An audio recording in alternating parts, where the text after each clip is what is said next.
તાજેતરમાં જ પેટા ચૂંટણીમાં કોંગ્રેસે ધારાસભાની 3 બેઠકો ભાજપ પાસેથી આંચકી લીધી છે, તેથી કાર્યકરોમાં નવા ઉત્સાહનો સંચાર થયો છે। 15 ઓક્ટોબરે રાજકોટ પશ્ચિમની પેટા ચૂંટણી છે। પ્રદેશ કારોબારીમાં રાજકોટની બેઠક જીતવાની તેમજ પાર્ટીના સરકાર સામેના અને સંગઠનના આગામી કાર્યક્રમોની ચર્ચા થશે। રાજ્યભરના કોંગ્રેસના આગેવાનો કારોબારી નિમિત્તે રાજકોટમાં આવતા હોય તેવો પ્રથમ પ્રસંગ છે।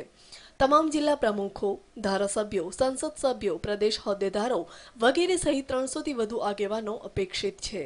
રાજકોટમાં પેટા ચૂંટણી આવી રહી હોવાથી કોંગ્રેસ તરફી માહોલ બનાવવા કારોબારીના સ્થળ તરીકે રાજકોટની પસંદગી થયાનું માનવામાં આવે છે। પ્રદેશ કારોબારીમાં પ્રમુખ અર્જુનભાઈ મોઢવાડિયા, વિધાનસભાના વિપક્ષી નેતા શંકરસિંહ વાઘેલા, રાષ્ટ્રીય પ્રવક્તા શક્તિસિંહ ગોહિલ, પૂર્વ પ્રદેશ પ્રમુખ સિદ્ધાર્થ પટેલ સહિતના આગેવાનો માર્ગદર્શન આપશે। વર્તમાન પ્રવાહો અને રાજકીય પરિસ્થિતિ સંદર્ભે કારોબારીમાં મહત્વના ઠરાવો કરવામાં આવશે। Bureau report, news online,